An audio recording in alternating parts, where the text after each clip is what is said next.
اسحاق بن راہویہ نے بیان کیا، انہوں نے جریر سے سنا، انہوں نے عبد الملک سے اور ان سے جابر بن سمرہ رضی اللہ عنہ نے بیان کیا کہ رسول اللہ صلی اللہ علیہ وسلم نے فرمایا، جب کسرا مر جائے گا تو اس کے بعد کوئی کسرا پیدا نہ ہوگا، اور جب قیصر مر جائے گا تو اس کے بعد کوئی قیصر پیدا نہ ہوگا، اور اس ذات کی قسم جس کے ہاتھ میں میری جان ہے، تم لوگ ان دونوں کے خزانے اللہ کے راستے میں خرچ کرو گے۔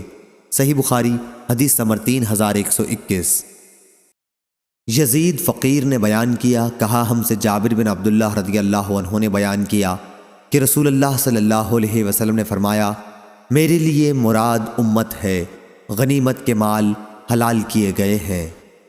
صحیح بخاری حدیث نمبر 3122۔ اعرج نے بیان کیا اور ان سے ابو ہریرہ رضی اللہ عنہ نے بیان کیا کہ رسول کریم صلی اللہ علیہ وسلم نے فرمایا، جو اللہ کے راستے میں جہاد کرے، جہاد کی نیت سے نکلے، اللہ کے کلام اس کے وعدے کو سچ جان کر، تو اللہ اس کا ضامن ہے، یا تو اللہ تعالیٰ اس کو شہید کر کے جنت میں لے جائے گا، یا اس کو ثواب اور غنیمت کا مال دلا کر اس کے گھر لوٹا لائے گا۔ صحیح بخاری حدیث نمبر 3123۔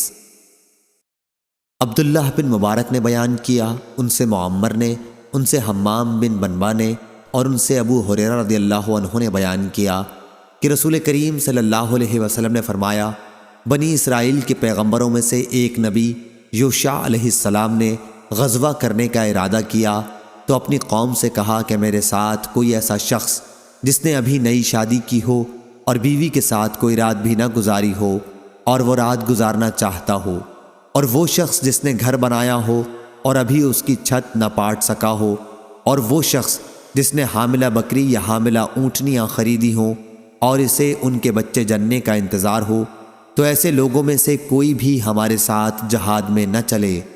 پھر انہوں نے جہاد کیا، اور جب اس آبادی اریحا سے قریب ہوئے تو عصر کا وقت ہو گیا یا اس کے قریب وقت ہوا۔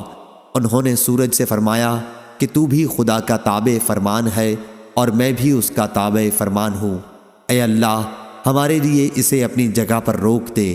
چنانچہ سورج رک گیا یہاں تک کہ اللہ تعالیٰ نے انہیں فتح عنایت فرمائی۔ پھر انہوں نے اموال غنیمت کو جمع کیا اور آگ اسے جلانے کے لیے آئی لیکن جلا نہ سکی۔ اس نبی نے فرمایا کہ تم میں سے کسی نے مال غنیمت میں چوری کی ہے، اس لیے ہر قبیلے کا ایک آدمی آ کر میرے ہاتھ پر بیعت کرے۔ جب بیعت کرنے لگے تو ایک قبیلے کے شخص کا ہاتھ ان کے ہاتھ کے ساتھ چمٹ گیا۔ انہوں نے فرمایا کہ چوری تمہارے ہی قبیلے والوں نے کی ہے، اب تمہارے قبیلے کے سب لوگ آئیں اور بیعت کریں۔ چنانچہ اس قبیلے کے 2 یا 3 آدمیوں کا ہاتھ اس طرح ان کے ہاتھ سے چمٹ گیا تو آپ نے فرمایا کہ چوری تم ہی لوگوں نے کی ہے۔ آخر چوری مان لی گئی، اور وہ لوگ گائے کے سر کی طرح سونے کا ایک سر لائے جو غنیمت میں سے چرا لیا گیا تھا، اور اسے مال غنیمت میں رکھ دیا۔ تب آگ آئی اور اسے جلا گئی۔ پھر غنیمت اللہ تعالیٰ نے ہمارے لیے جائز قرار دے دی، ہماری کمزوری اور عاجزی کو دیکھا، اس لیے ہمارے واسطے حلال قرار دے دی۔ صحیح بخاری حدیث نمبر 3124۔ عبد الرحمن بن مہدی نے خبر دی، انہیں امام مالک نے، انہیں زید بن اسلم نے، انہیں ان کے والد نے، کہ عمر رضی اللہ عنہ نے فرمایا، اگر مسلمانوں کی آنے والی نسلوں کا خیال نہ ہوتا تو جو شہر بھی فتح ہوتا میں اسے فاتحوں میں اسی طرح تقسیم کر دیا کرتا جس طرح نبی کریم صلی اللہ علیہ وسلم نے خیبر کی تقسیم کی تھی۔ صحیح بخاری حدیث نمبر 3125۔